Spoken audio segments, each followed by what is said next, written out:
practice or things we're going to do well in the game. So it's always about the process. Each week, once again, is a life of its own, and we create that life. And obviously, we got to work to be really diligent and focus on what is important. And that's the process. What can inherently make P&10 just different as a data point or as a play call compared to other first downs on a drive? What's just inherently different about that?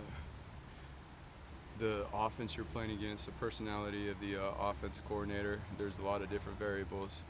On P&10, hash, field starting positions, there's a ton of different variables. So those are a lot of things there that you got to factor in. Personnel.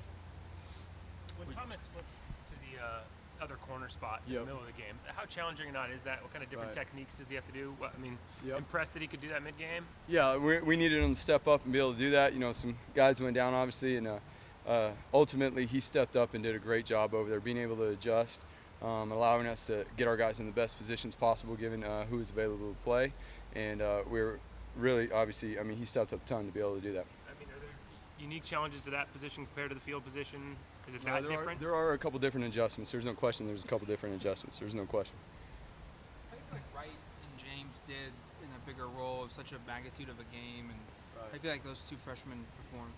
You know what? Those guys all year, they've been battling. And they've gotten to play in certain situations. In the last situation they got to play in, we were in the middle of a fight, obviously, and trying to fight our way back into a win, in which they helped us do. So they did their part in being able to help us, especially Wright. Playing a lot of snaps there in that game, and really competing and doing a good job. Does Troy's thumb affect him game-wise, or do you have to manage some things in practice-wise with him? Yeah, I don't talk about injuries and stuff. Coach Cristobal will discuss that, but yeah, there's always things that you got to manage rep-wise and things like that with the personnel. How different is this week, Andy? Where last week, two tight ends, and one of them was on those first downs, but that's not really part of the equation here. Here it's a totally different system, and totally running backs out of the backfield. And different pictures, right? Totally different pictures this week opposed to last week.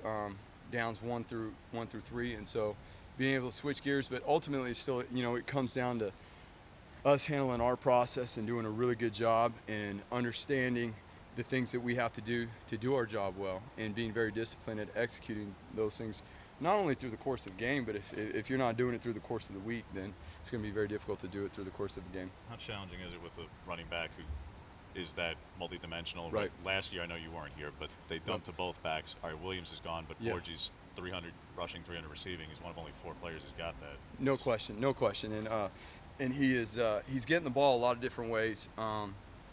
Obviously, whether it be in the run game, the shovels, the pass game, the routes within the pass game that he runs, and obviously his ability to be the last option for the quarterback, as a check down.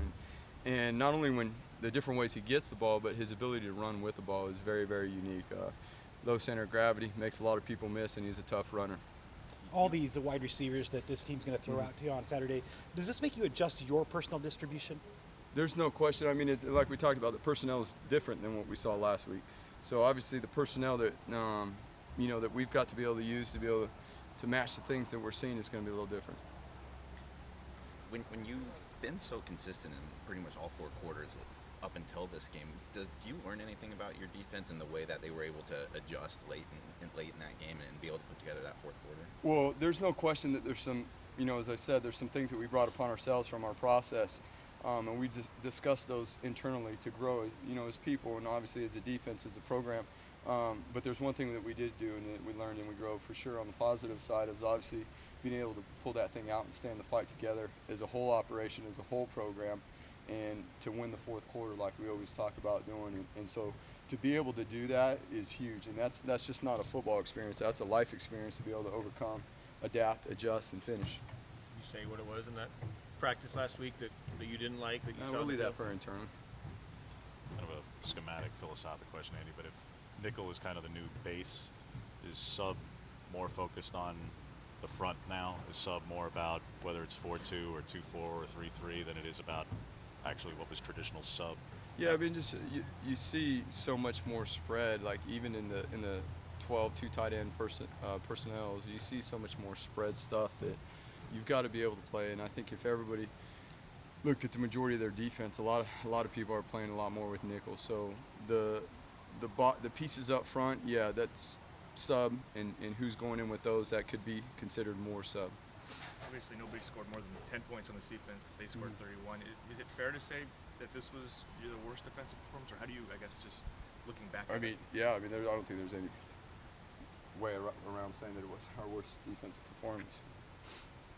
You had some success against Washington State and Boise. Do you take some of what you've seen from the past against this offense to help you at all this week? Yeah, the experience that we have, obviously, being that we've played against them before, but there's things that have changed in the offense as well since the last couple of years since we've played against them. There's some new wrinkles, some different things that they're doing. Obviously, everyone's going to adapt, adjust, and grow, and so very difficult. Obviously, they've been very productive, both points on the scoreboard and obviously moving that ball up and down the field. And you got two guys on your staff that were there, including one just last year, so you get a little bit out of that too with Joe again. Yeah, the experience of guys familiar with the program and things like that. But that being said, they got new guys on their staff that have replaced, not only on their offense but in things, so things have changed for them as well.